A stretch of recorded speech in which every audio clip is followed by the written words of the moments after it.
안녕하세요. 엄마 아빠를 도와드리는 치료사쌤, 도치쌤입니다. 이번에는 제가 감기가 걸려서 목소리가 좋지 않은 점 양해 부탁드립니다. 영상 먼저 보고 가실게요. 물이 먹고 싶었나 보다. 너무 큰데? 과연 서윤이? 뱉어? 깨물 거야?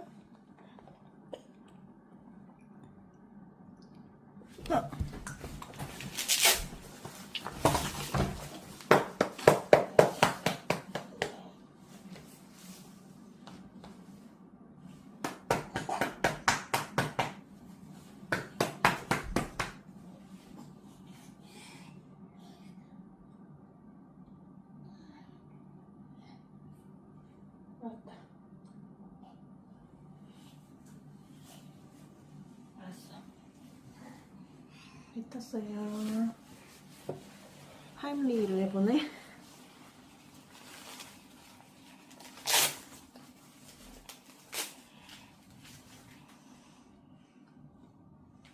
덩어리 나왔어요.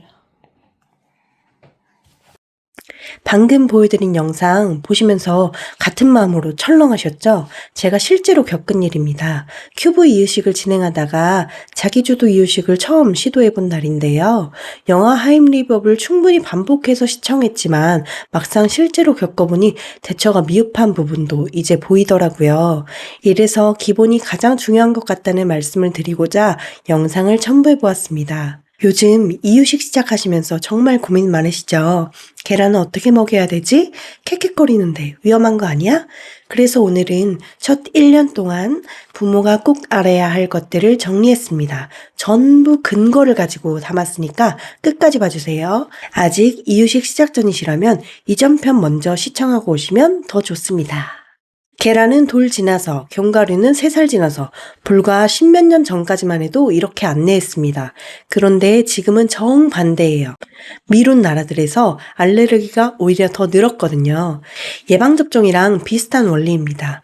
몸이 이 음식을 적이 아니라 익숙한 것으로 인식하게 만드는 거예요. 그래서 방법은 이겁니다. 한 가지씩 소량으로 2, 3일 간격.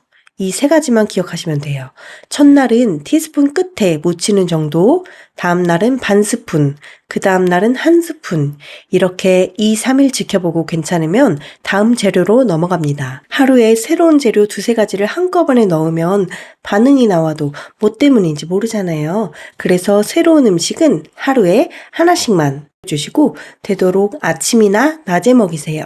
반응은 대부분 2시간 안에 나오는데 저녁에 처음 먹이면 잠든 사이에 지나가 버리거든요.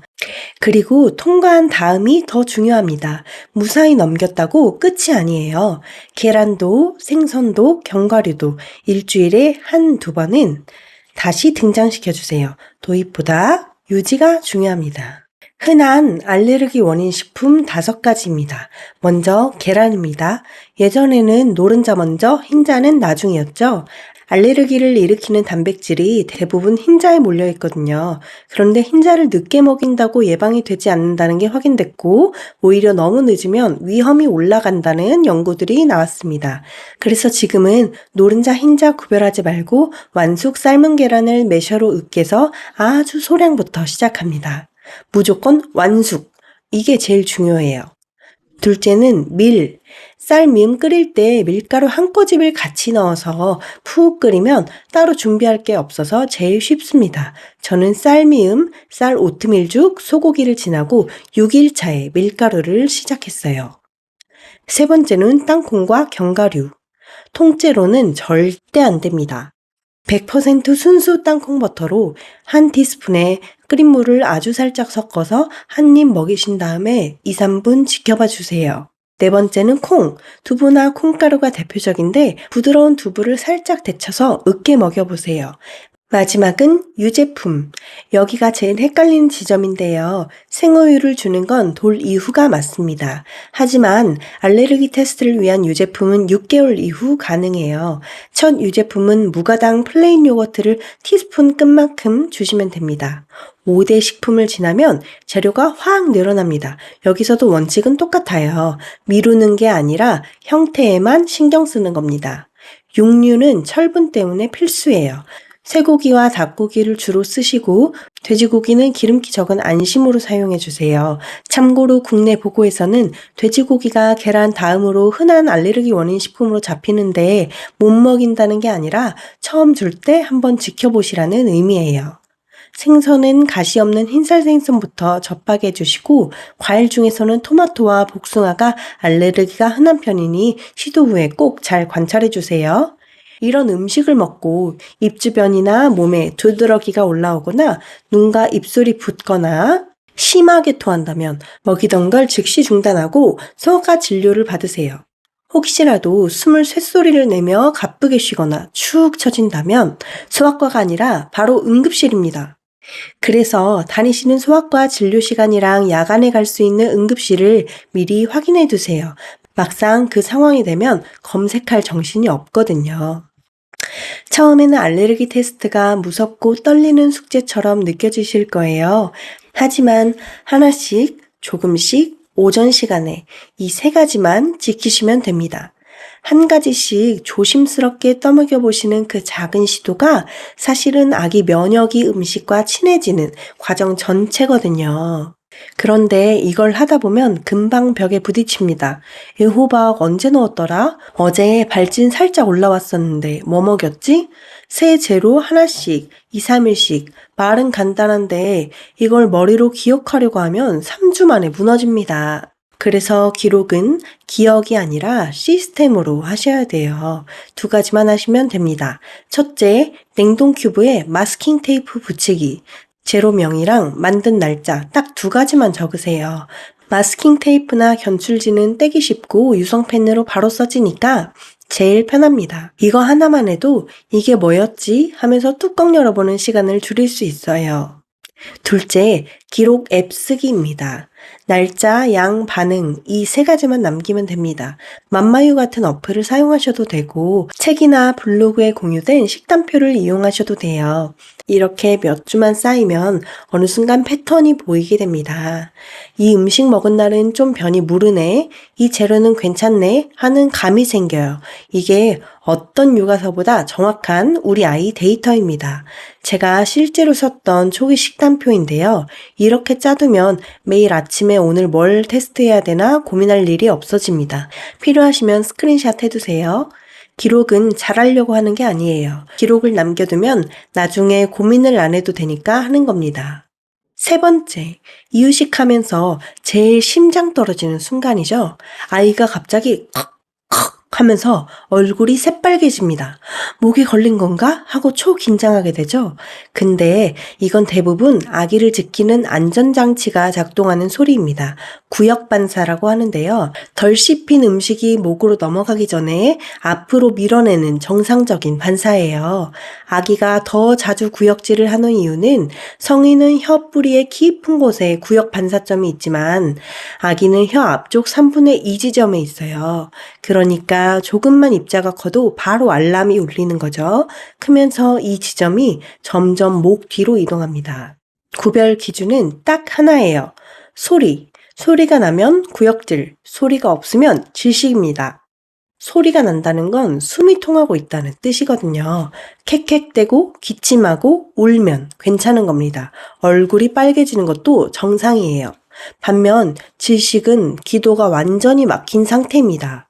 갑자기 조용해지고 울지도 못하고 입술이 파래지고 표정이 굳는 것, 이건 꼭 기억해 주세요. 이때는 단 1초의 지체 없이 영아 하임리법 해주셔야 됩니다. 그리고 걱정되는 마음에 하시지만 오히려 위험한 2가지가 있는데요. 손가락으로 입안의 음식을 훑어 빼는 겁니다. 안 보이는 상태에서 손가락을 넣으면 오히려 음식이 뒤로 밀리면서 괜찮았던 상황이 진짜 질식으로 바뀔 수 있습니다. 그리고 등 두드리기입니다. 질식 상황에서는 꼭 필요한 행동이지만 구역 반사 중에는 아기가 스스로 밀어내는 중이에요. 몇 초만 기다려주세요. 이렇듯 숨조리게 되는 질식을 예방할 수 있는 방법을 알려드릴게요. 자세가 절반입니다. 등받이가 뒤로 젖혀진 상태로 먹이면 구역 반사가 제대로 작동을 못해요. 허리를 세우고 발이 닿는 의자에 앉혀주세요. 아기 얼굴이 보이는 방향에 앉으세요. 질식은 소리가 안 나니까 눈으로 봐야만 알 수 있습니다. 위험한 건 음식의 종류보다 모양입니다. 동그랗고 미끄럽고 단단한 것은 주의하세요. 포도는 세로로 4등분, 방울토마토도 마찬가지, 소세지는 동그랗게 썰지 마시고 길게 갈라서 작게 썰어주세요. 마지막으로 하나만 부탁드릴게요. 처음 영상에서 보셨던 것처럼 영아 하임리히법과 심폐소생술은 영상으로 보는 것과 손이 기억하는 것이 완전히 다릅니다. 제가 해봐서 알아요. 인형으로라도 연습해서 손에 꼭 익혀두세요. 바쁜 아침에 냉동 큐브를 전자레인지에 돌리면서 이거 영양소 다 날아가는 거 아니야? 하고 걱정도 해보셨죠? 결론부터 말씀드릴게요. 거의 파괴되지 않습니다. 전자파가 영양소를 부순다고 생각하기 쉬운데요. 실제로는 음식 속의 물 분자를 빠르게 흔들어서 그 마찰로 열을 내는 방식입니다. 가스불이랑 다르지 않아요. 영양소가 줄어드는 건 딱 두 가지가 정하는데요. 열에 노출된 시간과 물의 양입니다. 브로콜리를 물에 푹 삶으면 비타민이 물로 녹아나오는데 우린 그 물을 버리잖아요. 전자레인지는 물을 거의 쓰지 않고 시간도 짧습니다. 그래서 오히려 삶는 것보다 영양소가 더 많이 남는 경우가 많아요. 그러니까 전자레인지 쓰셨다는 것 자체로 자책하실 필요 전혀 없습니다. 다만 딱 하나 신경 쓰실 게 있어요. 골고루 안 데워진다는 겁니다. 요리병째 데우면 가운데가 제일 뜨겁고 그 옆면은 차갑습니다. 그래서 만져보고 안 뜨겁네 하고 판단하기 쉬워요. 그래서 데운 다음에 섞는 과정을 조리의 일부라고 생각하셔야 돼요. 그리고 한 번 데운 이유식은 절대 다시 데우지 마세요. 특히 아기가 먹던 그릇에 남은 건 침이 섞여서 균이 자랍니다. 먹일 만큼만 덜어서 데우시는 게 좋습니다. 여기서 주의할 것 하나, 시금치, 근대, 비트, 당근은 질산염이 많은 채소입니다. 이 재료들은 조리 후에 냉장고에 오래 보관하지 마시고 냉동 상태에서 바로 해동하시거나 만든 날 먹이시는 게 좋습니다. 이유식 만들다 보면 너무 밍밍해서 이유식을 잘 안 먹나? 간을 좀 해볼까? 하는 생각이 스치곤 합니다. 결론부터 정확히 짚고 넘어갈게요. 만 12개월, 그러니까 돌 전까지는 소금이나 간장 같은 조미료를 넣지 않는 무염이 원칙입니다. 미국 소아과학회는 파스타나 채소를 삶는 물에도 소금을 넣지 말라고 할 정도로 기준이 분명해요. 그럼 간을 안 하면 나트륨이 부족한 거 아니야? 하고 걱정하실 수도 있는데요. 전혀 그렇지 않습니다. 모유나 분유, 고기나 채소 같은 자연 식재료에 이미 필요한 만큼의 천연 나트륨이 들어있습니다. 왜 아직 간을 하면 안 될까요? 아기 신장에 부담이 될 수도 있고 이유식 시기가 맛의 기준선이 정해지는 시기이기 때문이에요. 아기들의 혀에 있는 미뢰, 그러니까 맛을 느끼는 세포는 어른보다 훨씬 예민합니다. 우리가 먹기에는 밍밍한 음식이 아기에게는 식재료 본연의 풍부한 맛으로 느껴지거든요. 돌 전 무염은 아기 몸을 지키는 규칙이라기보다 아기 입맛을 지켜주는 규칙에 가깝습니다. 그리고 간을 전혀 안 했는데도 나트륨이 들어오는 경로가 있습니다. 아기 치즈, 아기 식빵, 어린이 김 같은 이런 가공식품에 이미 나트륨이 상당량 들어있어요. 다른 음식에서는 무염을 유지해 주셔야만 전체 균형이 맞습니다. 아기가 이유식을 안 먹는 건 간이 안 되어서라기보다 이알이 중이거나 입자 크기가 맞지 않거나 그냥 그날 기분이 안 좋아서일 확률이 훨씬 높습니다. 자책하면서 소금 간을 서두르진 마세요. 오늘 5가지 정리해 볼게요. 알레르기 음식은 일찍, 소량, 반복. 기록은 앱과 라벨로. 소리 나면 구역질, 없으면 질식. 전자레인지는 잘 저어주기. 돌 전에는 간하지 않기. 마지막으로 이 말씀은 꼭 드리고 싶어요. 이유식은 시험이 아닙니다. 레시피 책처럼 1g 단위까지 못 맞췄다고 해서 아기가 반이나 남겼다고 해서 자책하실 필요가 전혀 없어요. 그런 날이 훨씬 많은 게 정상입니다. 오늘 말씀드린 안전수칙 5가지만 알고 계시면 나머지는 하다 보면 손에 붙습니다. 그리고 사실은요, 부모님이 스트레스 받지 않고 편안한 얼굴로 아기와 눈 맞추면서 숟가락을 쥐어주는 것, 그게 어떤 영양소보다 크게 남습니다. 부담 갖지 마시고 편안하게 시작해보세요.